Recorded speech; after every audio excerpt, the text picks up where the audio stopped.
I still remember the exact moment everything changed, the moment I realized my family wasn't on my side anymore. It wasn't a sudden betrayal like a slap in the face, but a slow, creeping frost that settled over every conversation, every glance, every silence. The restaurant, once a place of warmth and laughter, had become a battlefield where I was the enemy. And yet, in that cold, I found a fire, a determination to reclaim my worth and plan the ultimate payback. It all started with the numbers. I had spent months trying to modernize the family business, a small but beloved restaurant that had been in our family for decades. My parents clung to the old ways, paper ledgers, handwritten receipts, and a stubborn refusal to change. I was the outsider, the one who wanted to drag us into the 21st century, to save what they were too proud to admit was slipping away. I arrived early one morning, the familiar creak of the back door greeting me like an old friend, but the air felt different, heavier, charged with unspoken tension. The office upstairs was quiet, bathed in the gray light of dawn. The scent of stale coffee mixed with the faint trace of my father's cologne, a ghost of the man I once admired. I dropped my laptop bag on the worn leather chair and flicked on the desk lamp, its yellow glow illuminating stacks of folders and receipts, my mother's meticulous but outdated filing system. I booted up the new accounting software, hoping to make sense of the chaos. As I scrolled through the numbers, something caught my eye, a discrepancy, a gap that didn't add up. $25,000 missing, scattered across multiple entries over the past 6 months. Too consistent to be a mistake, too well hidden to be an oversight. My heart sank. I wasn't just fighting outdated systems. I was fighting someone inside the family. That's when Sienna walked in. My sister, the golden child, the one who had always been favored, the one my parents believed was the future of the restaurant. She stood there, perfectly put together, her designer clothes and polished smile a stark contrast to the worn office around us. "I didn't expect you here before me," she said, her voice laced with surprise and something sharper beneath. I kept my eyes on the screen, trying to ignore the edge in her tone. "Just trying to be useful before I leave for Seattle," I said quietly. I was leaving soon, for a better life, a chance to prove my worth outside the shadow of the family business. But that wasn't how they saw it. To them, I was abandoning my duty, turning my back on everything we built. Sienna poured herself a cup of coffee, watching me with a mixture of amusement and suspicion. "Seattle, huh? I still can't believe you're leaving us," she said, as if I was the one who had betrayed the family. Not the other way around. I tried to focus on the task at hand, showing her how the new system worked, explaining the payment schedules and vendor accounts. But her questions were pointed, her interest tinged with something I couldn't quite place, resentment, maybe, or fear. When I handed her the password to the administrator account, I noticed the subtle twitch in her expression, the way her eyes flicked to the vendor payment section, a place she clearly didn't understand. Then came the calls.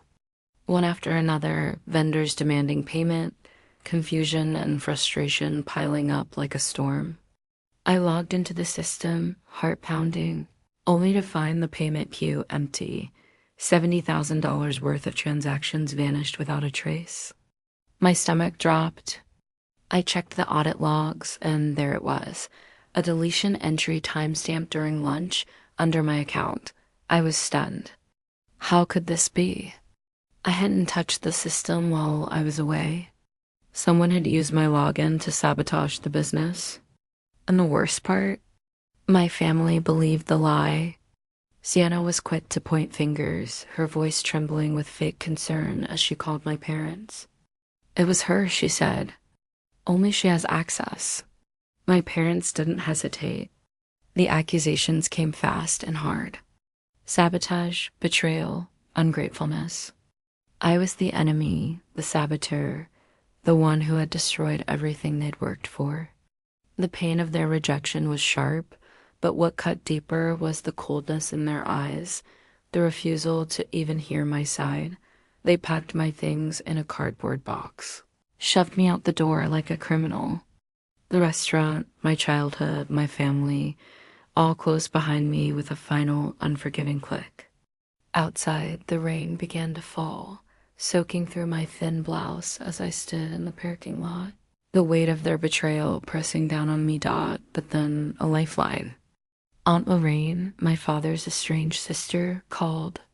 She had seen my school application, heard about the loan situation, and was stepping in to pay my tuition in full. "Don't let them limit your horizon," she said. Her belief in me was a spark in the darkness, a reminder that I was worth more than their rejection.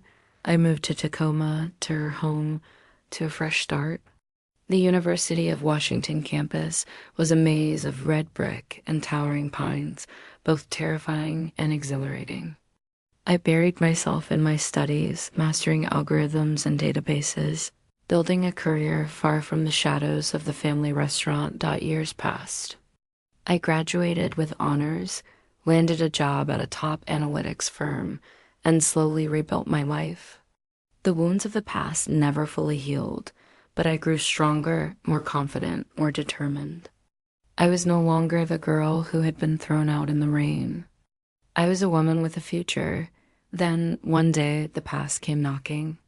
Sienna showed up at my apartment, rain-matted hair and smudged mascara, desperate and broken. The restaurant was drowning in debt, the bank threatening foreclosure. She needed my help, the only one who could save them now. I looked at her, the sister who had framed me, who had stolen my place in the family, the one who had destroyed my reputation and left me to pick up the pieces. She begged, pleaded, tried to guilt me into saving the business they had ruined, but I had learned something important. Family loyalty didn't mean sacrificing your own well-being. I told her now. I refused to be their lifeboat, their safety net, their last hope. I had built a life they couldn't touch, and I wasn't going to throw it away for people who had never valued me. The confrontation was bitter, but it was also freeing. I was no longer a victim. I was in control. I watched as they tried to force their way into my life, desperate and defeated, but I stood firm. Security escorted them out, and I closed the door on the past, but the story wasn't over. I had one last move to make, a calculated, strategic play that would turn the tables once and for all. I researched the foreclosure process, the value of the property, the legal requirements. I prepared myself for the auction, dressed in my sharpest suit, ready to face the family one last time. The day of the auction was tense, the room filled with investors and developers. My parents and Sienna showed up, looking worn and desperate. I registered to bid, feeling the weight of their stares, but refusing to look back. The bidding was fierce, but I stayed calm, measured, strategic. I raised my paddle again and again, pushing the price higher, outbidding everyone else. When the gavel finally fell, the property was mine, the family restaurant, the symbol of their betrayal, now under my control. It wasn't about revenge. It was about justice, about restoring balance. I signed the papers with quiet confidence, knowing I had won not just a building, but my dignity.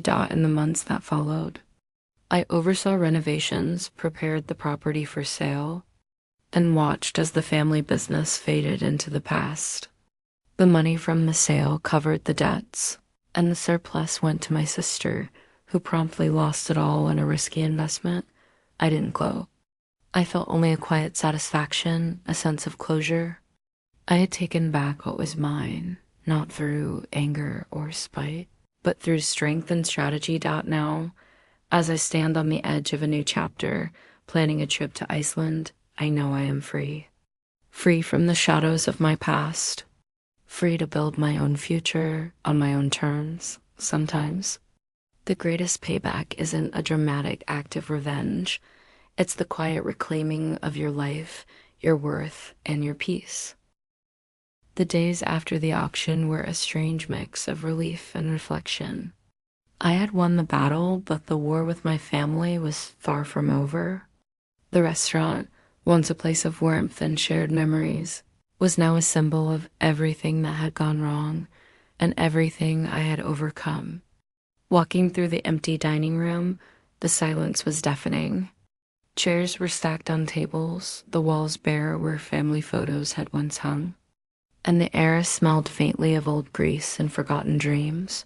I spent hours poring over renovation plans, meeting with contractors and strategizing the best way to maximize the property's value.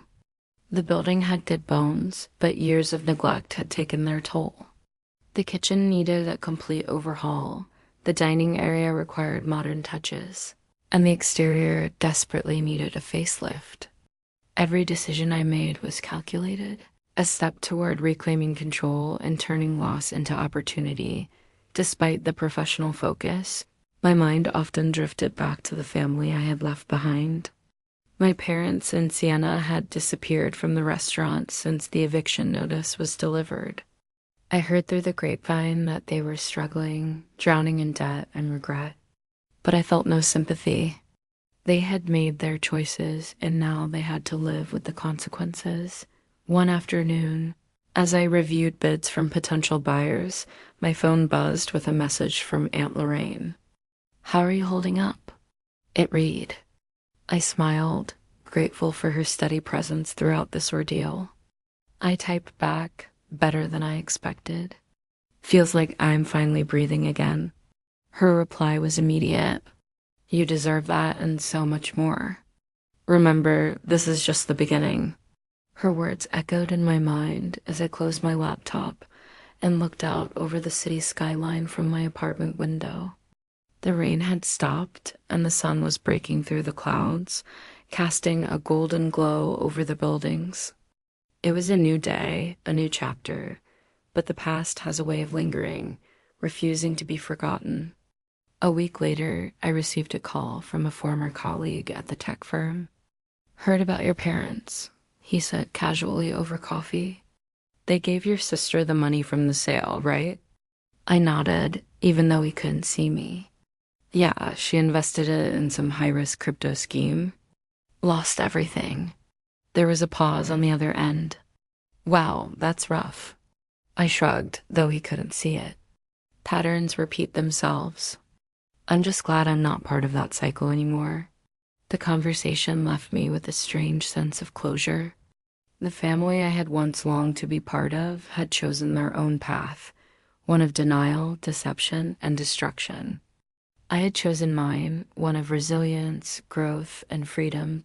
As the weeks turned into months, I threw myself into my work. My career in analytics flourished, and I found satisfaction in projects that challenged me and allowed me to use my skills to make a real impact. The framed diploma on my office wall was a daily reminder of how far I had come. From the girl who was cast out to the woman who had reclaimed her life. Yet, despite the success, there were moments when the loneliness crept in. Family is complicated, and the absence of those I once loved left a hollow space. But I had learned to fill that space with self-respect, ambition, and the support of those who truly cared. One evening, as I packed for a trip to Iceland, a long-awaited escape to recharge and reflect, Aunt Lorraine called again. "All booked?" she asked, her voice warm. "Just finished," I replied, excitement bubbling beneath my calm exterior. 2 weeks of black sand beaches and northern lights. "Perfect timing," she said. "You deserve this break." I smiled, feeling a deep sense of gratitude. This trip wasn't just a vacation. It was a symbol of my journey, from betrayal to triumph, from pain to peace. Standing on the black sand beach in Iceland, the volcanic particles crunching beneath my boots, I felt a profound connection to the raw, untamed landscape. The waves crashed with thunderous power, indifferent to human struggles, reshaping the shoreline with each surge. Beside me, Aunt Lorraine wrapped her scarf tighter against the cold wind, It's like standing at the edge of the world, I said softly. She nodded, her eyes fixed on the horizon. How do you feel now, Riley? About everything? I watched the waves retreat and surge forward again, the endless rhythm a reminder of life's persistence. Free, I answered simply. Like I can finally breathe without their shadows hanging over me. Some people never learn, she said, a knowing smile touching her lips. But you did. The journey had changed me. I was no longer defined by the past or the people who had tried to break me. I was shaped by my resilience, my choices, and my refusal to be silenced. Back home, I opened the leather-bound journal Aunt Lorraine had given me when I started graduate school. I wrote, 8 years ago, they kicked me out for $70,000 in sabotage I didn't commit. 8 years later, I made $140,000 from their collapse. They also got a second chance with $100,000 and threw it away themselves. The symmetry feels right, not as revenge, but as restoration of balance. The plane landed under clear skies, and as I walked through the airport, I passed a family reunion, elderly parents embracing grown children, grandchildren bouncing with excitement. For a moment, something tugged at my heart, not regret, but acknowledgement of what never was. Then I turned and walked forward, never looking back. Sometimes the most painful decisions lead to the greatest growth. Sometimes the ultimate payback isn't about revenge. It's about reclaiming your life, your worth, and your peace. The weeks following my return from Iceland were a whirlwind of new opportunities and quiet reflection. The trip had been more than just a break. It was a turning point. I felt lighter, as if the weight of years of betrayal and pain had finally begun to lift. The cold, raw landscape of Iceland had mirrored my own journey, harsh, unforgiving, but ultimately beautiful in its resilience. Stopped back in my apartment, I settled into a new routine. My work at Bellevue Analytics was demanding but fulfilling. I was no longer just surviving. I was thriving. The projects I led challenged me intellectually and creatively, and my colleagues respected me not just for my skills, but for the quiet strength I carried. The past was a chapter closed, but its lessons remained etched in my mind. One evening, as I reviewed a complex data set, my phone buzzed with a message from an unknown number. I hesitated before opening it. The message read, "We need to talk. It's about the restaurant." My heart skipped a beat. For a moment, old fears and doubts surged back. Was this another attempt by my family to pull me back into their chaos? I didn't respond immediately. Instead, I took a deep breath and reminded myself of how far I'd come. I was no longer the vulnerable girl who had been cast out. I was a woman in control of her destiny. The next day, the message was followed by a call. I answered cautiously. On the other end was a voice I hadn't heard in years. Martin, the produce supplier from the restaurant. His tone was urgent but respectful. "Riley, I'm sorry to bother you, but the restaurant is in worse shape than we thought. Sienna has been trying to keep things afloat, but the debts are piling up. The bank's threatening to foreclose again." I listened quietly, the familiar ache stirring in my chest. Despite everything, a part of me still cared about the place that had been my childhood home. "Is there anything I can do?" I asked, my voice steadied at Martin's side. "Honestly, we don't know how much longer it can last. If you have any ideas, we're all ears." I thanked him and hung up, my mind racing. The restaurant was sinking fast, and my family was drowning with it. But this time, I wasn't going to be their lifeline. I had learned the hard way that loyalty without respect was a trap. Instead, I began to think strategically. What if I could help, not by bailing them out, but by guiding them to a solution that didn't sacrifice my hard-won independence? I reached out to Aunt Lorraine, who had been my rock throughout this ordeal. Together, we brainstormed options, restructuring the debt, finding investors, or even selling the property to pay off creditors' debt as we worked through the possibilities. I realized something important. Forgiveness and revenge were not the same. I didn't owe my family anything, but I could choose to act with compassion if it didn't cost me my peace. Meanwhile, Sienna's presence loomed large in my thoughts. She had been the architect of my downfall, yet here she was, still struggling to hold the family together. I wondered if she ever felt the weight of her actions, or if entitlement had blinded her to the damage she caused. One afternoon, I received an unexpected invitation, a local business networking event focused on women entrepreneurs. It was an opportunity to connect with like-minded professionals and perhaps find new avenues for growth. I decided to attend, eager to expand my horizons beyond the shadows of my past. The event was buzzing with energy. Women from diverse backgrounds shared stories of resilience, innovation, and success. I found myself drawn to a small group discussing social impact investing, using business to create positive change in communities. The idea resonated deeply with me. Could I channel my experience and skills into something that not only benefited me but also helped others? Inspired, I began exploring ways to combine my expertise in analytics with a mission-driven approach. I envisioned a consultancy that supported small businesses, especially family-owned ones like mine, helping them navigate financial challenges and modernize operations without losing their identity. As I developed this vision, I felt a renewed sense of purpose. The pain of my past was no longer a chain, but a catalyst. I was transforming my story from one of betrayal to one of empowerment. Back at the restaurant, the situation worsened. Martin's calls became more frequent, each one a reminder of the ticking clock.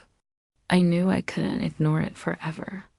With Aunt Loren's support, I reached out to my parents in Siena, proposing a meeting to discuss a way forward. The response was mixed. My parents were defensive, unwilling to admit the depth of their mistakes. Sienna was cautious but curious. The meeting was tense, filled with old wounds and unresolved anger. But beneath the surface, I sensed a flicker of hope, a chance to rebuild. Not as a family bound by obligation, but as individuals committed to honesty and respect, that we agreed to bring in a financial advisor to assess the situation objectively. The advisor's report was sobering. The debts were overwhelming, and without significant changes, the restaurant would close within months. But there was a silver lining: the property's value and the brand's loyal customer base offered a foundation for recovery. Armed with this knowledge, I proposed a plan: restructure the debt, invest in renovations, and implement modern management systems, the very changes I had tried to introduce years ago. It was a bold move, and not everyone was on board, but it was the best chance we had. Over the next few weeks, I worked tirelessly, balancing my job, the consultancy I was building, and the delicate family negotiations. It was exhausting, but also exhilarating. For the first time, I felt like I was steering the ship, not just reacting to the storm. One evening, as I sat in my apartment reviewing contracts, my phone rang. It was Sienna. Her voice was quieter than I remembered, tinged with vulnerability. "Riley, I want to thank you for not giving up on the restaurant on us." I paused, surprised by the sincerity. "It's not about us," I said gently. "It's about what's right." She sighed. "I know. I've made mistakes. I'm sorry." The conversation was brief but meaningful. It wasn't a fairy tale reconciliation, but it was a start, a crack in the wall of resentment that had divided us for so long. As the months passed, the restaurant slowly began to turn around. The renovations breathed new life into the space, attracting old customers and new ones alike. The financial systems I implemented brought transparency and control, reducing waste and improving cash flow. More importantly, the family dynamics shifted. My parents, humbled by the crisis, started to listen. Sienna, though still flawed, showed glimpses of growth. And I, for the first time, felt a sense of peace, not because the past was erased, but because I had reclaimed my narrative. Looking back, I realized that the ultimate payback wasn't about revenge or punishment. It was about standing firm in my truth, setting boundaries, and choosing a path of integrity and strength. It was about transforming pain into power and betrayal into a lesson in resilience. The journey was far from easy. It demanded courage, patience, and a willingness to face uncomfortable truths. But it also revealed the incredible capacity we all have to rise above adversity and create a future defined not by our wounds, but by our wisdom. And so, as I continue to build my career, my consultancy, and my life, I carry with me the lessons of that painful chapter, a reminder that sometimes the greatest victory is simply refusing to be broken. The transformation of the restaurant was more than just a business turnaround. It was a metaphor for my own healing. Each new coat of paint, every repaired fixture, and the hum of a busy kitchen felt like a step toward reclaiming not just a building, but a part of myself that had been lost in the chaos of family betrayal. The community began to notice the changes, and slowly, the restaurant regained its place as a beloved local spot. But the real victory was internal, the peace I found in knowing I had taken control of my story. Despite the progress, the scars of the past lingered. Family dinners were still fraught with tension, and old wounds sometimes reopened with careless words or lingering glances. But I had learned to navigate these moments with grace, setting boundaries that protected my well-being without burning bridges unnecessarily. It was a delicate balance, one that required constant attention and self-awareness. One afternoon, as I was closing up the restaurant after a long day, Sienna approached me. Her usual confident demeanor was softened by something I hadn't seen before: humility. "Riley," she began hesitantly, "I want to talk. Not about the restaurant, but about us." I looked up surprised. For years, our relationship had been defined by competition and resentment, but now there was a possibility for something different. I nodded, signaling her to continue. She took a deep breath. "I've been thinking a lot about everything that happened, the lies, the betrayal. I was wrong to do what I did. I let my ambition blind me to the damage I caused. I'm sorry." Her apology was unexpected, and for a moment, I felt the old anger rise. But I pushed it down, remembering the journey I had been on. "Thank you," I said quietly. "It means a lot to hear that." We talked for hours that evening, sharing stories and memories that had been buried under years of pain. It wasn't a perfect reconciliation, but it was a start, a fragile bridge between two sisters who had been torn apart by circumstance and choice. As the months went on, our relationship slowly improved. We found common ground in our shared love for the restaurant and a desire to see it thrive. It wasn't easy, and there were setbacks, but the foundation of trust was being rebuilt, brick by brick. Meanwhile, my consultancy business was gaining momentum. I was helping other family-owned businesses avoid the pitfalls that had nearly destroyed mine. Each success story was a reminder that my experience, painful as it was, had given me valuable insights and a unique perspective. One client, a small bakery struggling with outdated systems and family conflicts, reminded me of my own early days. Working with them, I saw the potential for healing and growth that comes from honest communication and strategic planning. It was rewarding work, and it gave me a sense of purpose beyond my personal story. Despite the progress, I never forgot the lessons of the past. I remained vigilant, aware that old patterns could resurface if I wasn't careful. But I also embraced the possibility of change in myself, in my family, and in the businesses I helped.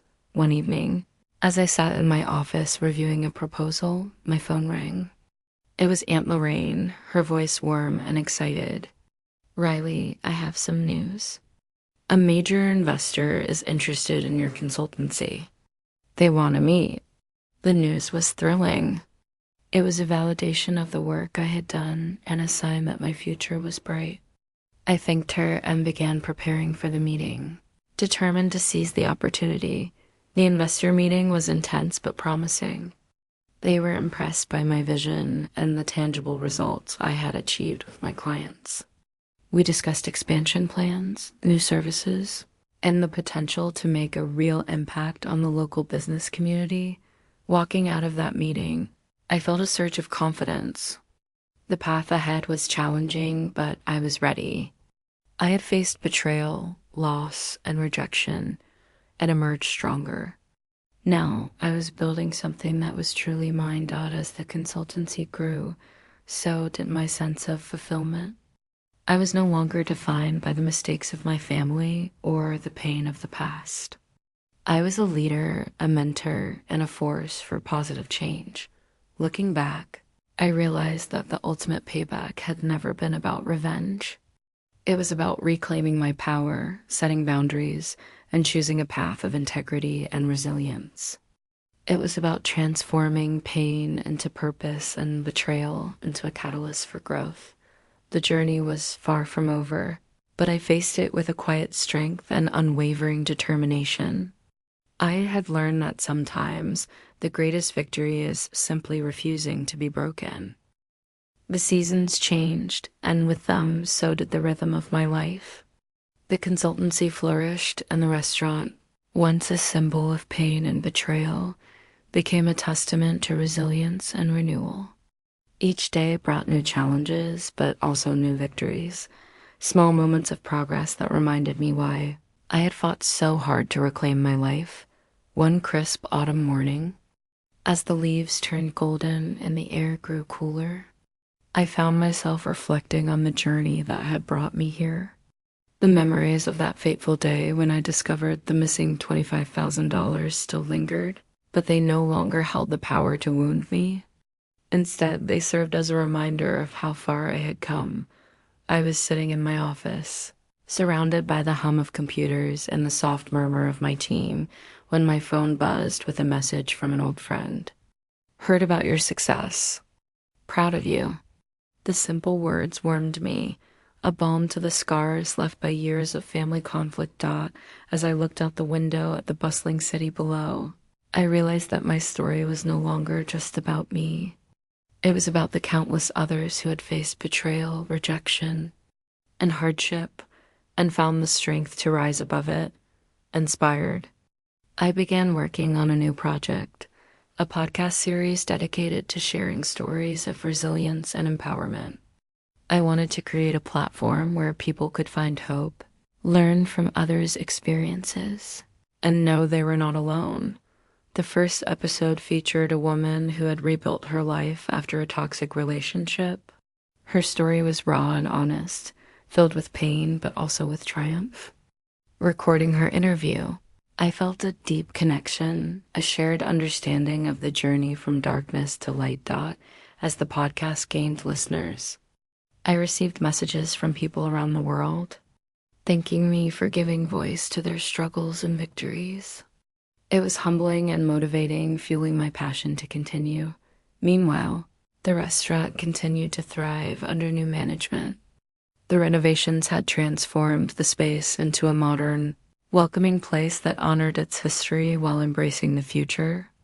Regular customers returned, and new ones discovered the charm and quality that had always been there. Hidden beneath years of neglect, one evening, as I closed up the restaurant after a community event, I was approached by a young woman who introduced herself as a local entrepreneur. She told me how my story had inspired her to pursue her own dreams, despite obstacles and doubts. Her words touched me deeply. It was a reminder that our stories have power, not just to heal ourselves, but to inspire others. As the years passed, I continued to build my consultancy, expand the podcast, and nurture the relationships that mattered most. I learned to forgive, not to forget or excuse the past, but to free myself from its hold. Family remained complicated, My parents and Sienna were still part of my life, but on different terms. We had found a fragile peace, built on honesty and respect rather than obligation and resentment. I had come to understand that sometimes the greatest act of love is setting boundaries, protecting yourself so you can be your best self. Looking back, I saw that the ultimate payback had never been about revenge or retribution. It was about reclaiming my narrative, choosing my path, and living with integrity and courage. The journey had been painful and difficult, but it had also been transformative. I was no longer defined by the betrayals of my past, but by the strength and wisdom I had gained. And as I looked toward the future, I knew that whatever challenges lay ahead, I was ready to face them, not as a victim, but as a survivor, a leader, and a woman who had finally found her voice. The turning point in my life wasn't just about reclaiming a business or proving my worth to a family that had cast me aside. It was about discovering who I truly was beneath the layers of hurt, expectation, and betrayal. The restaurant, the debts, the lies, they were all part of the story that shaped me, but they didn't define me. What defined me was the choice I made every day to rise above it all. One morning, as the first light filtered through the blinds of my apartment, I sat with a cup of coffee and reflected on the journey. The quiet hum of the city waking up outside was a stark contrast to the chaos I had left behind. I thought about the countless nights spent poring over financial records, the tense family confrontations, and the moments of doubt that had threatened to consume me. Yet here I was stronger, wiser, and more determined than ever. My consultancy was thriving, and the podcast had become a beacon for those seeking stories of resilience.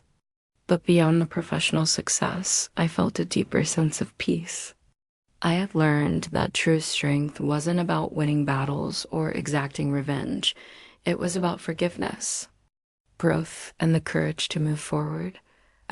One afternoon, I received an invitation to speak at a women's leadership conference. The theme was overcoming adversity and leading with purpose.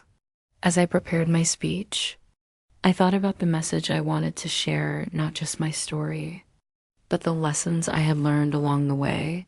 Standing on that stage, looking out at a sea of faces eager to hear my journey, I felt a surge of gratitude.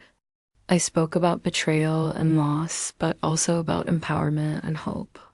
I shared how setting boundaries had been crucial to my healing, how embracing vulnerability had opened doors to connection, and how choosing integrity had guided me through the darkest times.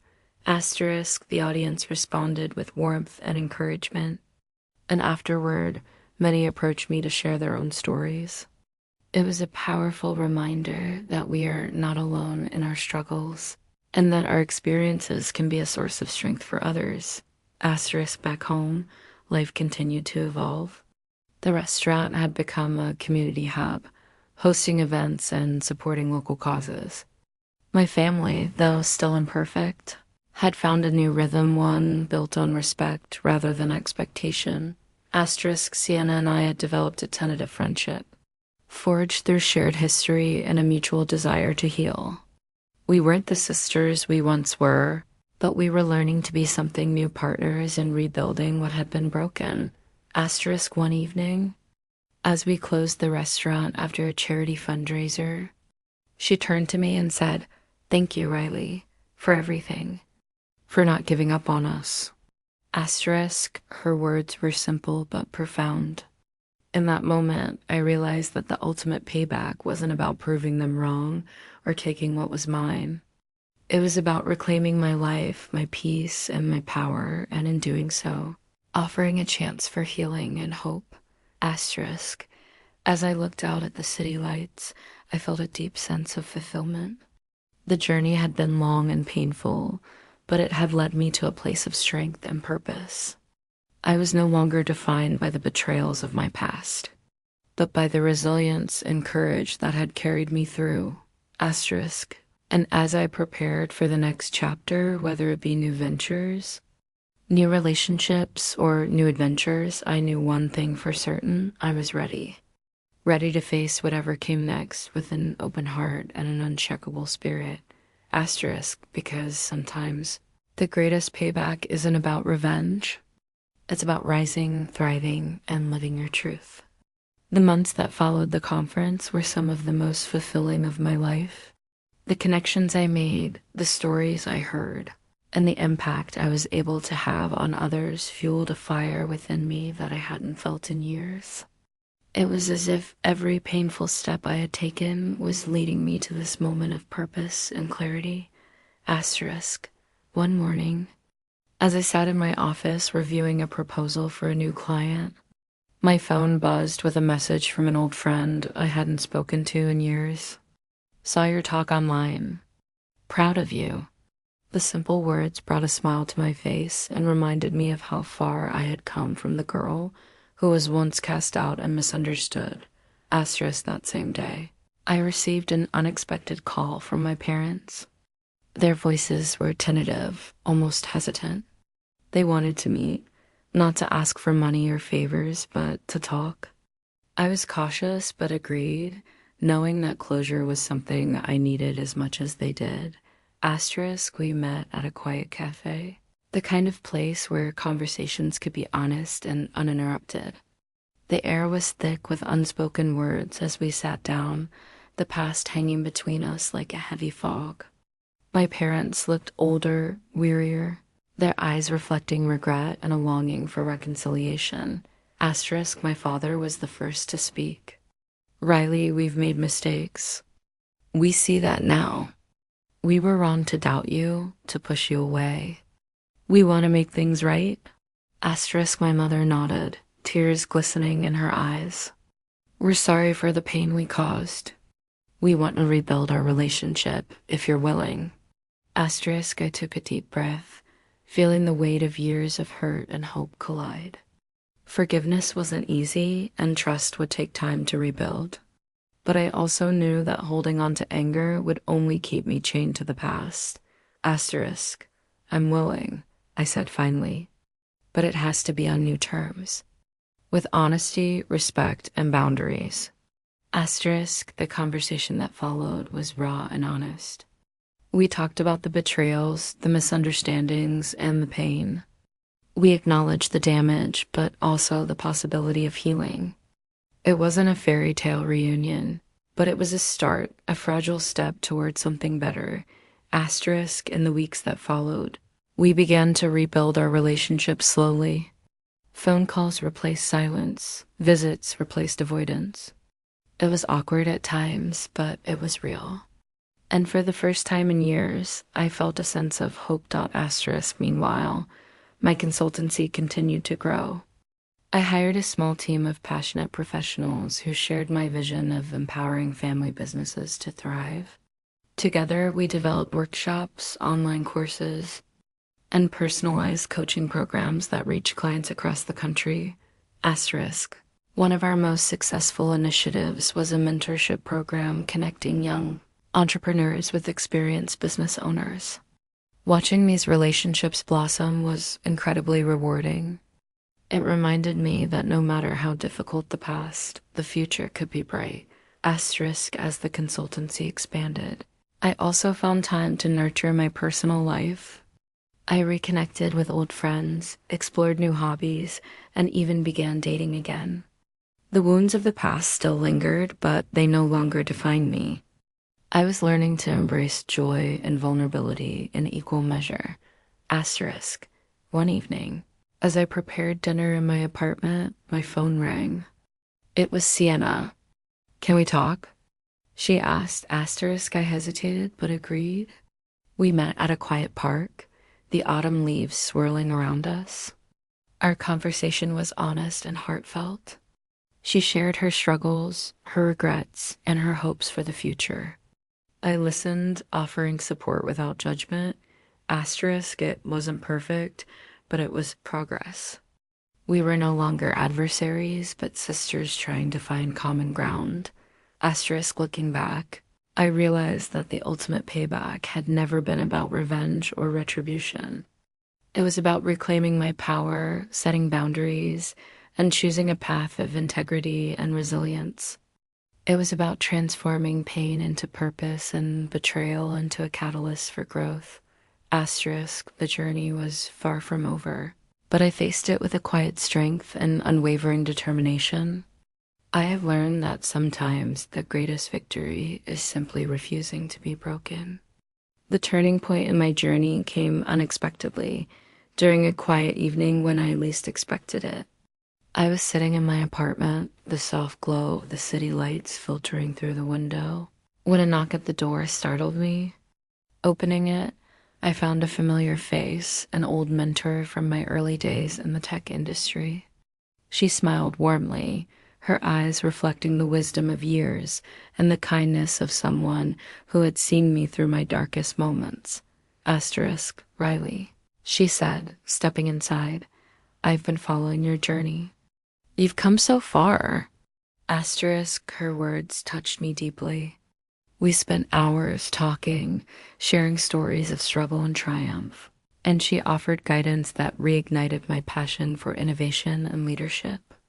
She reminded me that my story was not just about overcoming adversity, but about using that strength to inspire and lead others.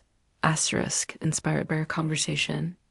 I decided to launch a new initiative within my consultancy, a leadership development program specifically designed for women who had faced personal and professional challenges. The goal was to empower them to harness their experiences, build confidence, and step into their power. Asterisk, the program was a labor of love. I poured my heart into designing workshops, coaching sessions, and networking events that fostered community and growth.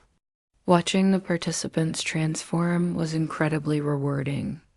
Their stories echoed my own tales of betrayal, resilience, and ultimate triumph. Asterisk, one participant, a woman named Maya, stood out.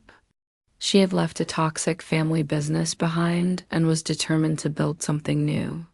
Her courage and determination reminded me of my younger self.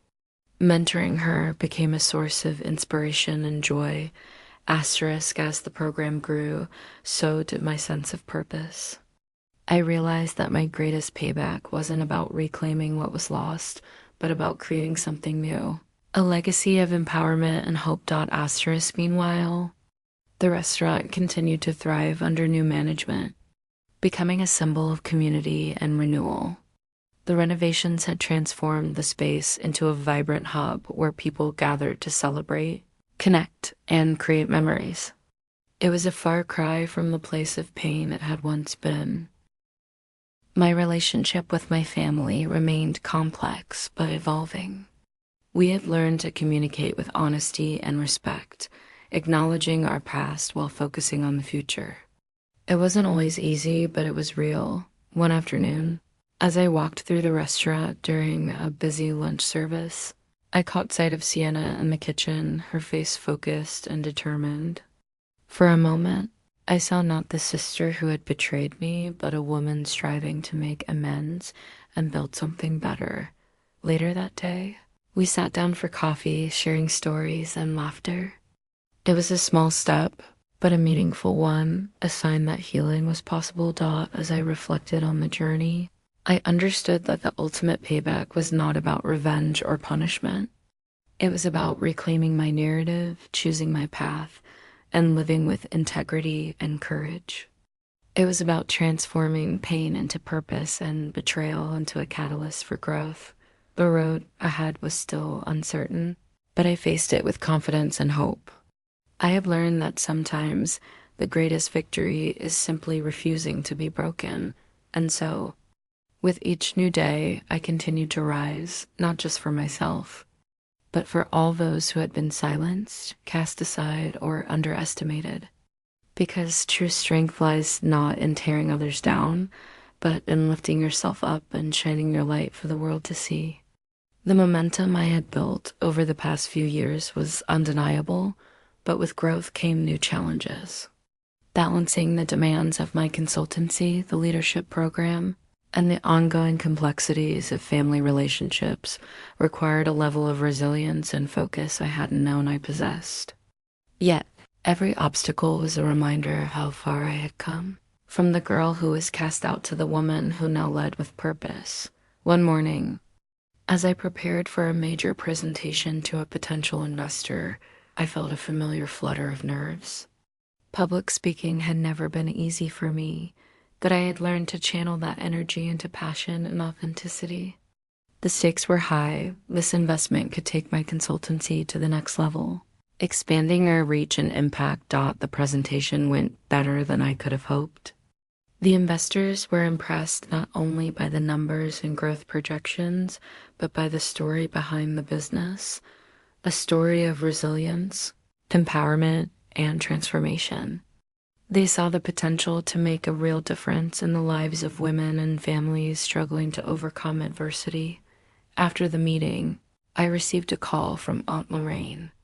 "They're interested," she said, her voice filled with excitement. "This could be the breakthrough you've been waiting for?" I smiled, feeling a surge of gratitude.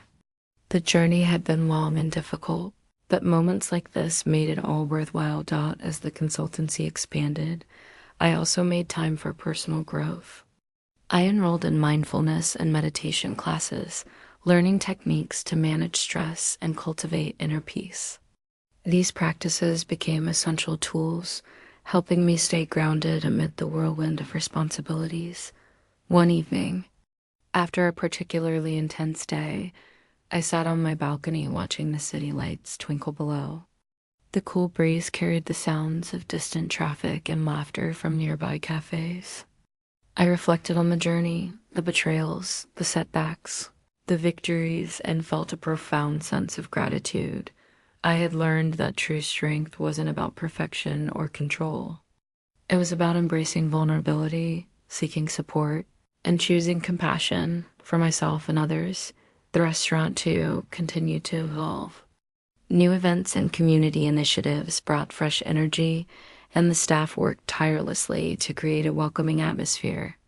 I often stopped by unannounced, enjoying the buzz of activity and the smiles of satisfied customers. One afternoon, as I walked through the dining room, I overheard a conversation between two regulars. They spoke about the restaurant's transformation, praising the new management and the sense of community it fostered. It was a reminder that even places marked by pain and conflict could be reborn. My relationship with Sienna had grown stronger, though it remained a work in progress. We had learned to communicate openly, acknowledging our past while focusing on building a better future. It wasn't always easy, but it was real. One day, she surprised me with a small gift, a framed photo of us as children, smiling and carefree. "For the new chapter," she said softly. I accepted it with a smile, feeling a warmth I hadn't expected. It was a symbol of forgiveness, hope, and the possibility of healing. As the years passed, I continued to build my life with intention and purpose. I traveled, explored new passions, and nurtured relationships that brought joy and support. The wounds of the past remained, but they no longer defined me. Looking back, I realized that the ultimate payback had never been about revenge or retribution. It was about reclaiming my power, setting boundaries, and choosing a path of integrity and resilience. It was about transforming pain into purpose and betrayal into a catalyst for growth. The journey was far from over, but I faced it with quiet strength and unwavering determination. I have learned that sometimes the greatest victory is simply refusing to be broken. And so, with each new day, I continued to rise, not just for myself, but for all those who had been silenced, cast aside, or underestimated. Because true strength lies not in tearing others down, but in lifting yourself up and shining your light for the world to see.